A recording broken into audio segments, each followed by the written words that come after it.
Dear children, as you all are preparing to embark one of the important milestones of your academic career, we all are here with some tips.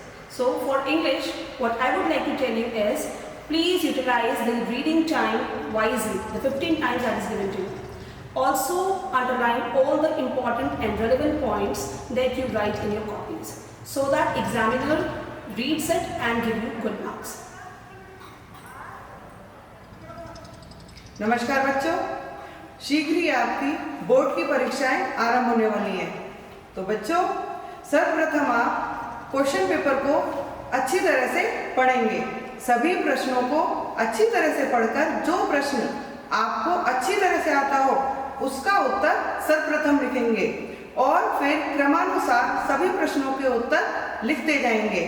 प्रश्नों के उत्तर लिखते समय आप स्वच्छता का विशेष रूप से ध्यान रखेंगे। Dear students, as your exams are approaching, so I am here with few tips and tricks that will help you in your examination. Write your rough work in front of the question neatly. Be careful with the calculation part, as calculation is very important in maths. Don't afraid of the unfamiliar question, as they will waste your time. Complete your entire paper, then come back to them. Hello students, as you all know that you are on the verge of giving your board exam this year.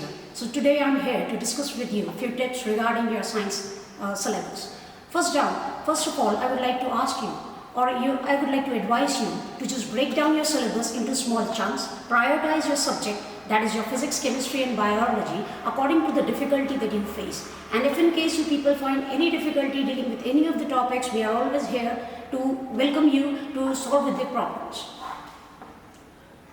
As you're starting with your examination, today I'm going to give you certain tips for social science examination. This year we are having competency-based questions. So you need to understand the question carefully, then you have to write the answers. While writing the answers, try to write in headings and subheadings. At the same time, try to write the answer in points. Underline all the important terms and the date so that the examiner is impressed by your answer. Last but not the least, I will ask you to pay attention to the map, because map is a very scoring. Practice map pointing as much as you can. Dear children, as you all are busy with the last minute preparation for your exams, I am here to give you some tips for the artificial intelligence exam. Read the instructions of the questions very carefully and also adhere to the choices given in the paper. Attempt the questions section wise. Try to attend to all the questions of a particular section together. While doing your numerical or your practical based questions in computers, write the formulas very